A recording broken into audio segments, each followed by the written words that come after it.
Do you frequently have regrets about past decisions or choices? Do you sometimes feel self-critical or think that you just don't measure up?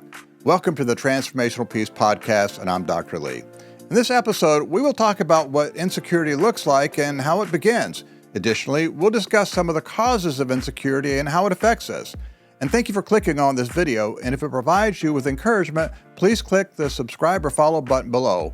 Also, please share this video with someone you feel might find this information helpful.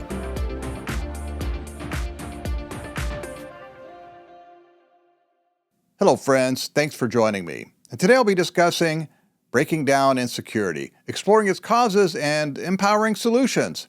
So a lot of us feel insecure at times. However, there's some of us who feel insecure most of the time. This could possibly be due to our childhood, repeated experience with rejection or failure, or simply just negative beliefs about ourselves. Insecurity is a common struggle that many people face regardless of age, background, or status.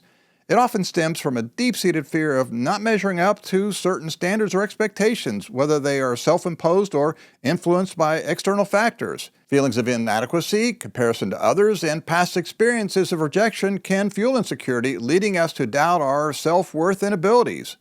In this video, we're going to focus on what insecurities look like and some of the complex emotional issues, both internal and external, that cause insecurity.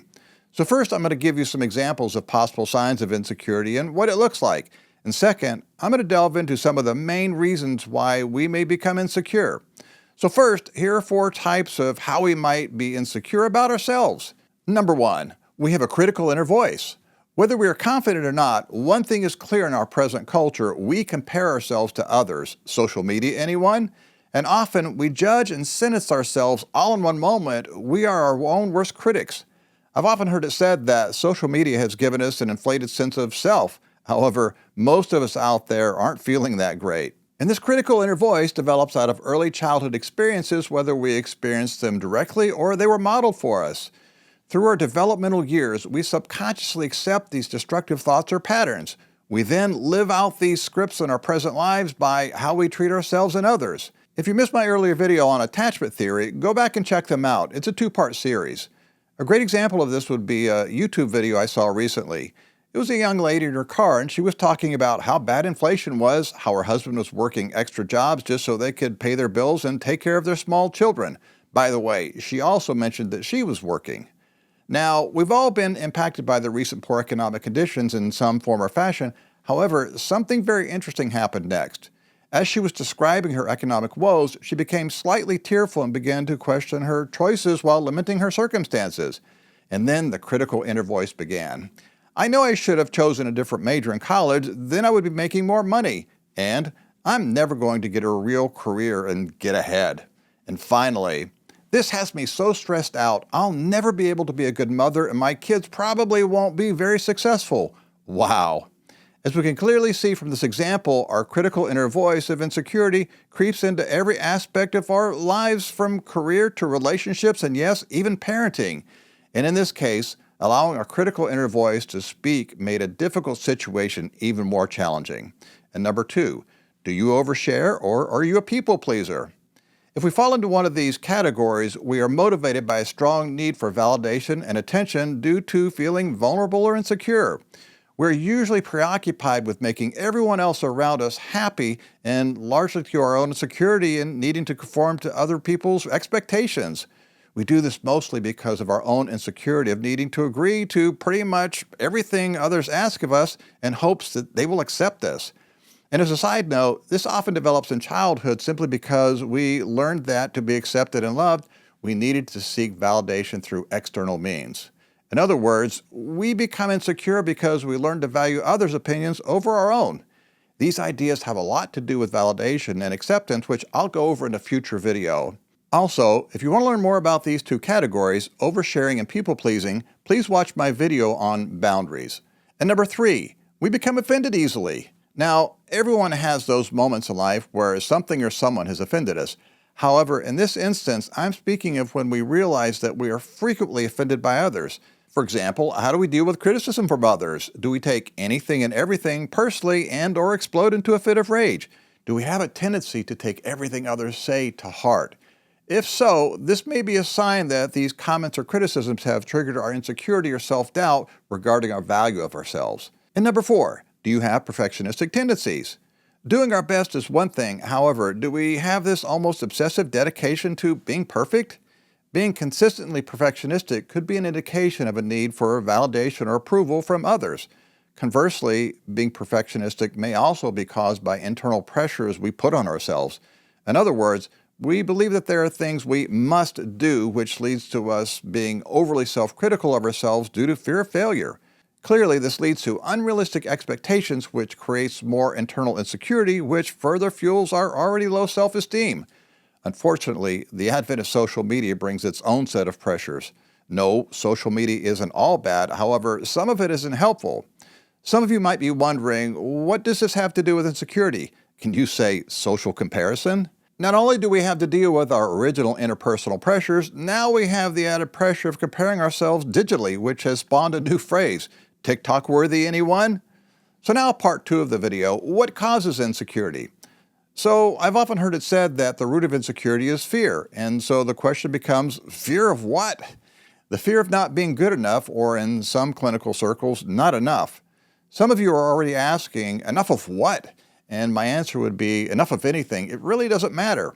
And what that means is we choose our own fears, which are due to our feelings of inadequacy, such that we will always be looking for a way to become not good enough. Literally, not good enough has become the norm. I am reminded of a young woman I had worked with some years ago. She had a successful college experience and had landed a pretty good job. As things go, she met this guy who she described as the one. And frequently, as time went on, she would give me updates on how the relationship was going, and for the most part, it seemed to be going well. And then one day, she began relating that she was having some concerns about the relationship because sometimes he didn't answer her phone calls or respond to her texts. And then her insecurities began to kick in. She began ruminating and saying things like, I'll bet he's losing interest, or maybe he met someone else. She further stated that she had asked him why he didn't respond to her, and he frequently reassured her that he was either busy at work or simply hadn't been near his cell phone. Clearly, she was falling into the insecurity trap. So what causes this feeling of inadequacy or not being good enough? This is essentially self-criticism along with a lack of self-worth. We literally end up chasing being enough or good enough. In other words, we learned how to be insecure based on our experience. And basically, it's something that we were led to believe at some point in life, usually childhood, but not necessarily. Wherever we learn to feel inferior, our normal response is to attempt to look for or find some sort of security or safety or both. Looking at this from a childhood perspective, a child will look to a caregiver to feel secure and protected. And when a parent or caregiver ignores the child's emotional or physical needs, the child typically grows up feeling the need to compensate for these unmet needs. We can now see that what this looks like is always compensating for not being good enough. Interestingly enough, I've often heard children I've worked with say things like, if I could just do better on my homework, my mommy would be happy and be nicer to me. And however we learn this inadequacy or not good enough, we continue to perpetuate the cycle through comparing ourselves to others, or again, social comparison. And when we compare ourselves to others, we become insecure because we typically value others' opinions over our own. Crazy, right? And this happens a lot. And what's that old saying? Often we become what we believe. The value of others' opinions is also known as external validation. Again, we'll be discussing the idea of healthy validation in a future video. But this often occurs due to a weak self-perception, which is indicative of a shaky foundation or self-worth. A great example of this would be when we get insulted by someone and we dwell on it for days, as opposed to having our feelings hurt for a much shorter period of time. This reminds me of another old saying, if it's not helping, it's probably hurting. And an important note here, having a high self-awareness can also be a contributing factor to overly seeking external validation. Now, a healthy self-awareness is good. However, the difficulty arises when we become too self-aware. When we are too self-aware, we tend to second-guess ourselves and become too self-conscious. So, in the normal course of things, when we become too self-conscious, that's where the problems arise. Self-consciousness tends to lend itself to high internal awareness, and when this happens, we tend to over-monitor our thoughts and feelings. Consequently, we have a tendency to over-focus on unpleasant or negative feelings. And as we can see, this can easily lead to feelings of inadequacy or, again, feeling not good enough. Well, that's it for this week's video. I hope you enjoyed the material and learned some ideas on how to better identify insecurities in your life. Check out next week's video because I'll be discussing self-validation and acceptance, which is a great way to overcome insecurities. And remember, if we don't separate ourselves from our distractions will separate us from ourselves. Worrying doesn't take away tomorrow's troubles, it only takes away today's peace. Grace and peace unto you. I'm Dr. Lee.